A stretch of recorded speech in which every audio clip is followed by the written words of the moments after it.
हम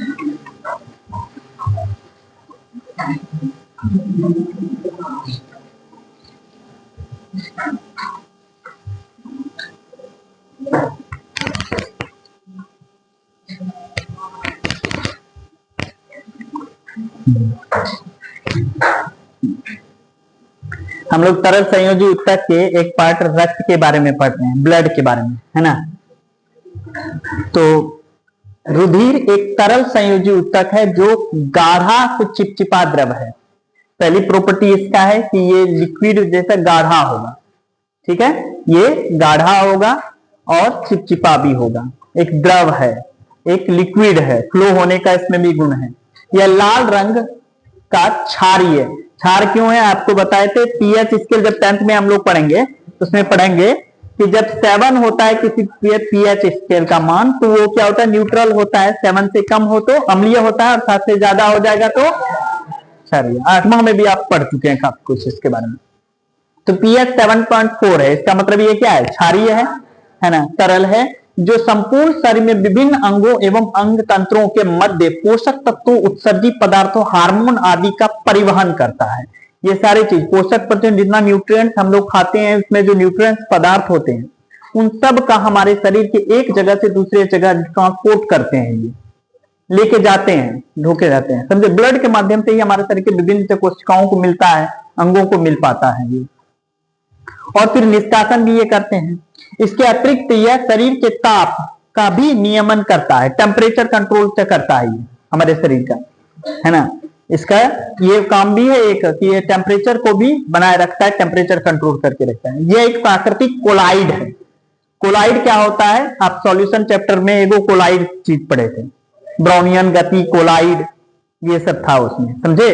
true solution में उसमें कोलाइड के बारे में पढ़े हुए, है ना। ये एक विलियन है, कोलाइडी विलियन इसको कहा जाता है, जैसे मिल्क होता है। ये क्या होता है, फिल्टर पेपर को ये पार करते हैं, लेकिन फिल्टर पेपर में ये व्हाइटनेस ऐसा नहीं होगा कि दूध को आप फिल्टर पेपर में आप छान रहे हैं, जो छन्ना पत्र होता है तो उसमें दूध का व्हाइट वाला पोर्शन ऊपर रह गया सब व्हाइट और नीचे पानी निकल गया, ऐसा नहीं होता है। तो ये जो विलियन होता है जो फिल्टर पेपर को भी पार कर गए है, ये कोलाइड है, ठीक है ना। तो ब्लड भी कोलाइडी विलियन है, दूध भी कोलाइडी विलियन है। आगे चल के चर्चा करेंगे हम इसकी। अब जो मुख्यतः 2 अवयवों से मिलकर बना होता है, 2 चीजों से। ब्लड जब भी पढ़ रहे हैं तो उनके 2 अवयव हैं, है ना। तो ब्लड और रक्त के या रुधिर के अवयव, एक हो गया प्लाज्मा और दूसरा हो गया रक्त कोशिकाएं। 2 चीजें मिलकर बनी हुई हैं ब्लड, एक प्लाज्मा, दूसरा रक्त कोशिकाएं। ये दिमाग में आना चाहिए, जब भी ब्लड आप पढ़ रहे होते हैं आपके दिमाग में आना चाहिए कि ये 2 चीजों से मिलकर बनी होगी, एक होगा प्लाज्मा और दूसरा रक्त कोशिकाएं। रक्त के हल्के पीले रंग का चिपचिपा, इसलिए देखिए पीला दे दिया है कि इमेजिन आप कर सकें, है ना। रक्त के हल्के पीले रंग का चिपचिपा एवं क्षारीय तरल भाग प्लाज्मा कहलाता है। प्लाज्मा पूछा जाए कि आपको प्लाज्मा क्या है, तो ये ब्लड में क्या है, रक्त के हल्के पीले रंग का एक चिपचिपा पदार्थ है ना, जो संपूर्ण आयतन की दृष्टि से रक्त का 55% भाग होता है। ये ज्यादा होता है ना। ये रक्त कणिकाओं से इसकी मात्रा क्या होती है, ज्यादा होता है, प्लाज्मा ज्यादा होता है। प्लाज्मा में लगभग 60% भाग प्रोटीन होता है, शेष भाग हार्मोन, कार्बनिक तथा अकार्बनिक पदार्थ होते हैं। प्लाज्मा में भी अगर बात करें तो 7% क्या होगा, आपका प्रोटीन होगा, है ना, और शेष भाग जो होगा वो हार्मोन, कार्बनिक तथा अकार्बनिक पदार्थ होंगे। आगे चल के हम लोग पढ़ेंगे कि प्रोटीन के कारण ही, बहुत सारे प्रोटीन के कारण ही इनमें डिफरेंस आ गया, इनके ग्रुप अलग अलग हैं, है ना। Group A blood, group A blood, group B, A B, O, इन सब के बारे में पढ़ेंगे ना, तो उसमें देखेंगे उनके प्रोटीन के जुड़ने के कारण उसमें डिफरेंस आ रहा है, पढ़ेंगे उसमें। जबकि तो ब्लड का शेप जो हम लोग डिजाइन किए थे उभयतल की तरह ऐसे, तो उसमें हम लोग पढ़ेंगे कि किसी में देखेंगे कि एक प्रोटीन जुड़ा हुआ है, किसी में 2 तरह के प्रोटीन जुड़े हैं और किसी में कुछ प्रोटीन नहीं जुड़ा है, किसी में दोनों एक ही में जुड़े हैं। इस तरह से 4 मेजर ग्रुप के बारे में डिस्कशन करेंगे। ऐसे तो 40 मेजर ग्रुप है, लेकिन उनमें से मुख्यतः 4 ग्रुप के बारे में डिस्कशन हम लोग करेंगे। अब देखिए रक्त और तो पढ़े, इसके बारे में और भी है। प्लाज्मा, इसमें मुख्यतः ग्लोब्यूलिन, है ना, एल्ब्यूमिन एवं फाइब्रोजिन जैसे यकृत में बनने वाले प्लाज्मा प्रोटीन पाए जाते हैं। ये प्रोटीन का नाम है, ठीक है ना। ये सभी प्रोटीन है जो कहां पाए जाएंगे, प्लाज्मा में पाए जाने में, ग्लोब्यूलिन, एल्बुमिन और फाइब्रोजिन, ये सब क्या है? फाइब्रोनोजेन। ये क्या है? प्रोटीन्स हैं जो कहां पर? यकृत में बनते हैं। ठीक है। प्लाज्मा के पीले रंग का कारण बिलिरुबिन की उपस्थिति, ये एक यौगिक है जिसकी उपस्थिति, ये एक पदार्थ है, ठीक है ना, इसकी उपस्थिति के कारण इसका रंग पीला होता है। ये ऑब्जेक्टिव में पूछ सकते हैं हम आपसे कि किसके कारण प्लाज्मा का रंग पीला होता है। अब रक्त कोशिकाओं का पूरा है ना, रक्त पूरे रक्त का 40 से 45% भाग होता है। ये रक्त क्या क्या रक्त कोशिकाओं के बारे में करेंगे तो ये कितना होता है, और प्लाज्मा कितना होता है? 55 के आसपास, है ना।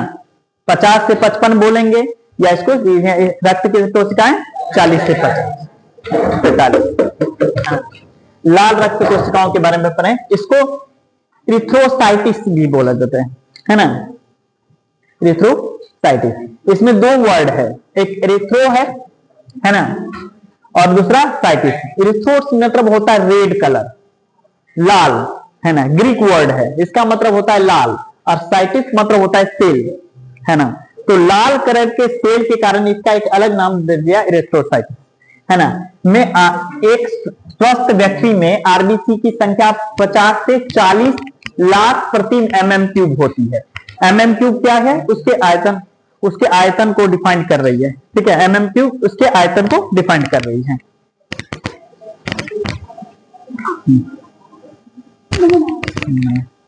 समझे? ये इसके आयतन को डिफाइन कर रही है।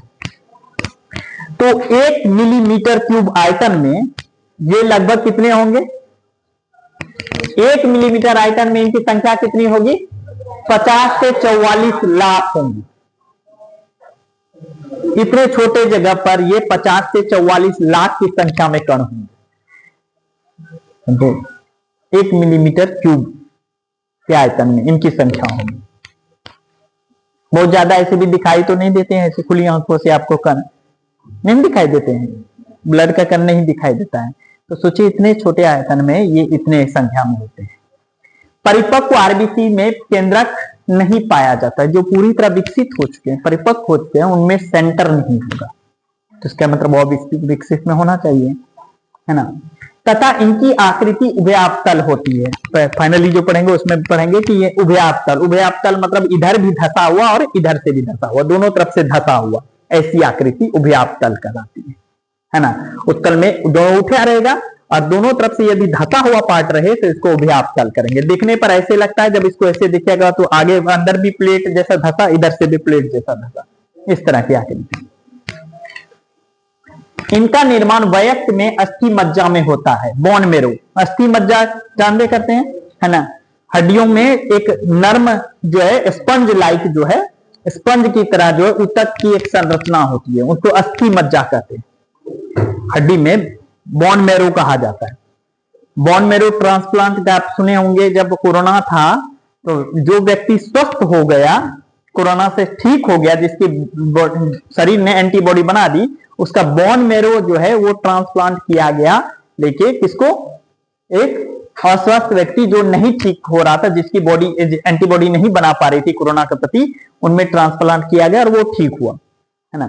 तो बोन मेरो ब्लड का निर्माण करने वाले जो स्पंज लाइक जो है क्या होती है, ऊतकों का एक समूह होता है, उनको कहा जाता है। और फिर से ये धीरे धीरे बनाती है और फिर ये धीरे धीरे ब्लड में इसको मिलाते रहती है, अपने को ब्लड कोशिकाओं में धीरे धीरे इनको ट्रांसप्लांट करती रहती, भेजती रहती है, ट्रांसफर करती है ना। मज्जा में होता है तथा इनका जीवन काल 120 दिन होता है। ये प्लीहा भी क्या है? एक अंग है, पेट के ऊपरी भाग में एक मुट्ठी के जैसी संरचना वाला एक अंग है, ठीक है ना, प्लीहा। तो प्लीहा को आरबीसी का कब्रिस्तान कहा जाता है। जब भी कब्रिस्तान होगा तो कब्रिस्तान में होता है क्या? मुर्दे दफनाए जाते हैं, खत्म किए जाते हैं। तो जब आरबीसी की डेथ होने लगती है तो यहां जाके इसका विनाश हो जाता है, तो हम इसको कब्रिस्तान कहा जाता है, ग्रेवयार्ड ऑफ आरबीसी। क्या कौन चीज है? प्लीहा, है ना, अंग्रेजी में प्लीन बोलते हैं, क्योंकि इनका विनाश यही होता है। आरबीसी में हेमोग्लोबिन, है ना, हेमोग्लोबिन अंग्रेजी में भी बोलेंगे, नामक लौह युक्त इसके सेंटर में हेमोग्लोबिन हीम नाम संरचना से बना होता है, ऑर्गेनिक कंपाउंड है। इसके बीच में जब चारों तरफ से नाइट्रोजन और बीच में जो है इसका लोहा रहता है, आयरन का एक परमाणु बीच में रहता है, ट्रैप्ड रहता है।